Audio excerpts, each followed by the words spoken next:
Whenever Russians compliment my Russian, I never know how to react because internally I'm just thinking, you have no idea what I went through.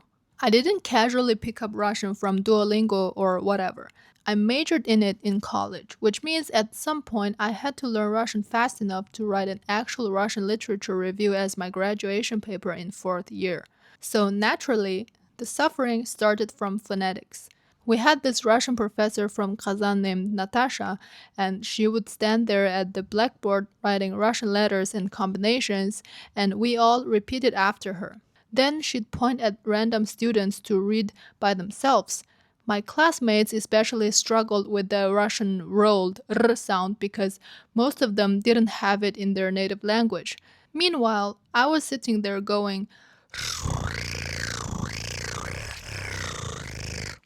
we had to transcribe letters and simple words over and over and over again just to permanently burn these new alphabets into our brains. After enough Russian cursive practice, something strange started happening. My brain began mixing Russian letters with another language I'd been learning since I was 7. Sì, sì, è vero. After recognizing some words, we got introduced to some basic grammar and a few verb conjugations through simple sentences. At the time, they looked harmless. We had no idea those simple sentences were actually the building blocks of another torture method from our professors memorizing entire texts. And not just understanding them, memorizing them, word by word. What made it even worse was that the professors would turn them into weekly or monthly exams, so suddenly the whole class felt like a survival challenge. Every time before the exam, my 3 roommates always stayed up late till the morning to study. The thing is, after memorizing these texts so many times, they eventually became pure muscle memory. At some point, they stopped feeling like study materials and started to be memes among us. Someone would say the first half of a sentence, and I'd instantly continue the second half without even thinking about it. No hesitation, just immediate activation like an AI model predicting the next token. In sophomore year, we started having listening, watching, and speaking classes. This was when the professors decided we were ready to suffer in multimedia format. The professors would show us classic clips from Masha and Medved, Masha and the Bear, or the legendary Ironia судьбы с легким паром, the irony of fate. I quietly protested once for these being too old, too out of date, but our professors were like, shut up, these are classics and traditions. They told us every Russian grows up watching Ironia судьбы on New Year's Eve. But I believe the reason is because they themselves are Soviet era babies. I brought it up to my Gen Z friend the other day, and he said he never watched a single second of it. Usually, they would first play the full clip so we could get familiar with the story and the plot. Then they'd replay it in smaller sections and ask us to paraphrase what happened in each part. Honestly, it was a really effective exercise, but at the time, it felt incredibly difficult. Our vocabulary and grammar knowledge were still very limited, so even if we understood the scene, including the nuances or the philosophy, explaining it in Russian was another story entirely. You'd have the whole scene clearly in your head, but the moment you tried to describe it, suddenly you didn't know which words to use anymore. You forgot the correct conjugations for every part of the sentence, and your sentence structure started collapsing in real time.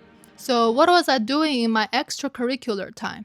I was binge watching all the Russian movies and TV shows that I could find with subtitles. I used HelloTalk to find real people to practice my Russian, so I Я was basically точно using what I скорее learned in первых class to курсов understand поехали. and hear how natives talk, and then imitate the natives to practice with the native on HelloTalk. But experience tells me don't imitate the natives too much without really understanding the context. Later on, I started translating for trade events and exhibitions. There was this one time I was translating at World Expo for a Russian textile factory. Boy, I wish I knew the terms in textile because at that point of time, I felt like I oversimplified a lot of things and translated things that don't even need to be translated, just to feel the awkward silence or to prove the illegibility of my existence. But those engineers were so kind. They ended up teaching me the ins and outs of their machinery just to make me feel included. When the exhibition came to an end and we had to say goodbye, the whole team surprised me with gifts they'd brought all the way from Russia and even a traditional red packet tip. I cried that day for the first time in my life, not out of sadness, but because I felt like a fraud. I didn't think I deserved such generosity when I felt like such a bad translator. I also harvested a best friend from Hello Talk. We're around the same age and share the same cultural background, and we talk about absolutely everything. I honestly don't know what I would have done without her. She'd been the only person I could speak Russian with in my daily life. Looking back at this entire journey, I'm so glad I chose to learn Russian.